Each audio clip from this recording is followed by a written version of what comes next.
Hello, आप सबका मेरे चैनल स्पीडिंग ला ज्ञान में स्वागत और अभिनंदन है। मैं आज आपको सीआरपीसी की एक प्रॉब्लम जो उत्तराखंड पीसीएजे 2005 में पूछी गई थी वो पूछ रही। अगर आपको इसका उत्तर पता है तो इनबॉक्स में जाकर टाइप करिए और नहीं पता है तो मेरी पूरी वीडियो वॉच कर लीजिए। एक संज्ञेय अपराध और 3 असंज्ञेय अपराध के लिए सोहन के विरुद्ध प्रथम सूचना रिपोर्ट दर्ज है।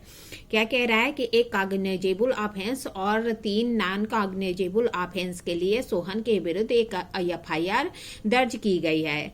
क्या मजिस्ट्रेट से बिना आदेश प्राप्त किए पुलिस अधिकारी इन चारों अपराधों का अन्वेषण कर सकता है? क्या कह रहा है कि मजिस्ट्रेट की अनुमति के बिना पुलिस अधिकारी क्या कर सकता है? क्या चारों अपराधों का इन्वेस्टिगेशन कर सकता है?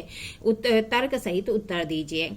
क्या कह रहा है कि एक संज्ञेय अपराध और 3 असंज्ञेय अपराध के लिए एक सोहन है उसके विरुद्ध एफआईआर दर्ज की गई है। तो मजिस्ट्रेट की अनुमति के बिना क्या पुलिस अधिकारी इन चारों अपराधों का इन्वेस्टिगेशन कर सकता है?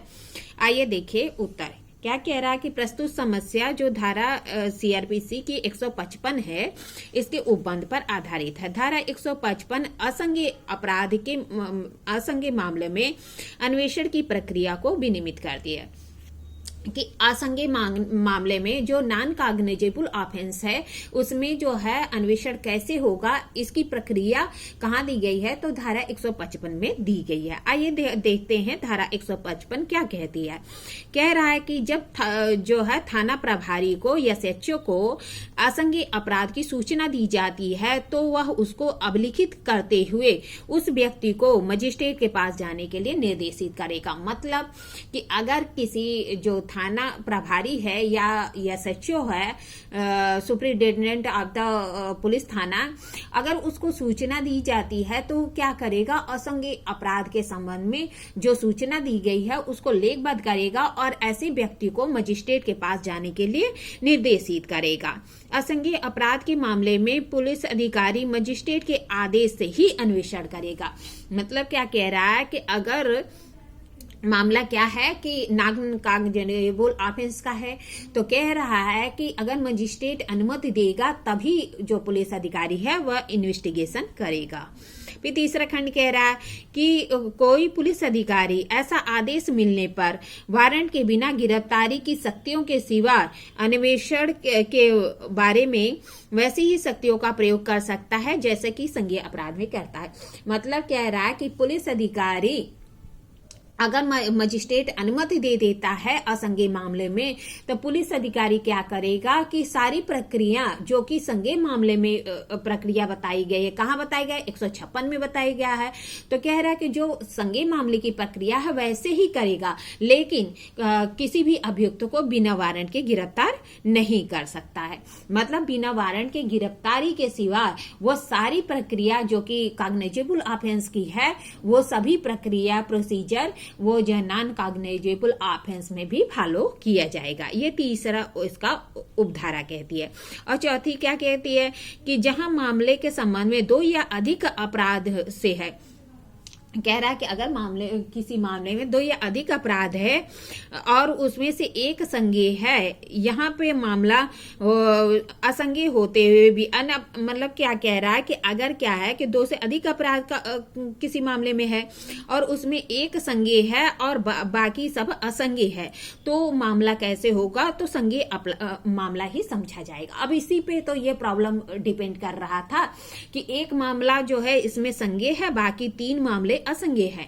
तो ये जो 155 की उपधारा जो ये 4 है इसी पे के अकॉर्डिंग था। क्या कह रहा है कि अगर कई मामले हैं, 2 या 2 से अधिक मामले हैं, उसमें से एक संज्ञेय है बाकी सब असंज्ञेय है तो मामला कैसा माना जाएगा, उस मामले को संज्ञेय मामला माना जाएगा। प्रस्तुत समस्या में एक संज्ञेय और 3 असंज्ञेय अपराधों के लिए सोहन के विरुद्ध प्रथम सूचना रिपोर्ट दर्ज है। धारा 155(2) में यह स्पष्ट उल्लेखित है कि असंज्ञेय मामले में मजिस्ट्रेट की अनुमति के बिना पुलिस अधिकारी अन्वेषण शुरू नहीं करेगा। परंतु जो धारा 155 की उपधारा 4 में यह उल्लेखित है 2 या अधिक असंज्ञेय मामले में साथ में एक संज्ञेय मामला हो तो पूरा मामला संज्ञेय मामला समझा जाएगा।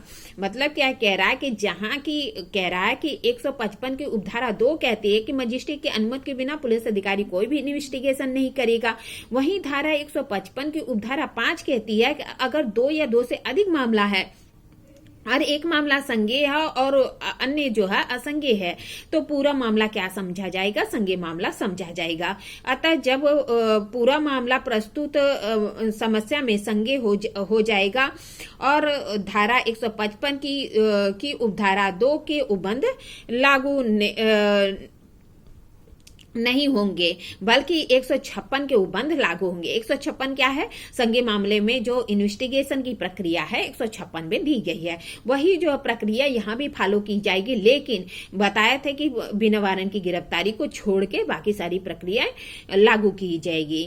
कह रहा है कि जिसकी उपधारा 1 में उपबंधित है कि थाना प्रभारी संज्ञेय मामले में मजिस्ट्रेट के अनुमति के बिना भी अन्वेषण शुरू कर सकता है। मतलब क्या कह रहा है कि 156 की उपधारा 1 कहती है कि पुलिस अधिकारी संज्ञेय मामले में बिना मजिस्ट्रेट की अनुमति के भी अन्वेषण कर सकता है। तो जब पूरा मामला संज्ञेय मामला माना जाएगा तो क्या 156 की उपधारा 1 लागू होगी। क्या कहेगी कि जो है मजिस्ट्रेट की अनुमति के बिना पुलिस अधिकारी अन्वेषण कर सकता है। उड़ीसा राज्य बनाम शरद चंद्र साहू का मामला है। AIR 1900 जो है 97 का मामला है, 1997 का के मामले में माननीय जो उच्चतम न्यायालय है ने भी अभी निर्धारित किया कि जहां संज्ञेय और असंज्ञेय दोनों के संबंध में मामला संस्थित किया गया है। मतलब सुप्रीम कोर्ट ने कहा कि अगर मामले में संज्ञेय या असंज्ञेय दोनों मामले हैं तो वहां पे पुलिस अधिकारी संज्ञेय मामले की तरह ही अन्वेषण शुरू करेगा। ठीक है। फिर कह रहा है कि अतः प्रस्तुत मामले में चारों अपराध संज्ञेय मामला माना जाएगा और 156A के अनुसार पुलिस अधिकारी मजिस्ट्रेट के आदेश के बिना अन्वेषण प्रारंभ कर सकता है। ठीक है। ऐसे मैंने आपको प्रॉब्लम बताई, प्रॉब्लम का सोल्यूशन बताया। ऐसी अच्छी प्रॉब्लम के लिए मेरा चैनल सब्सक्राइब करिए, लाइक और कमेंट करिए। ठीक है, धन्यवाद, थैंक यू।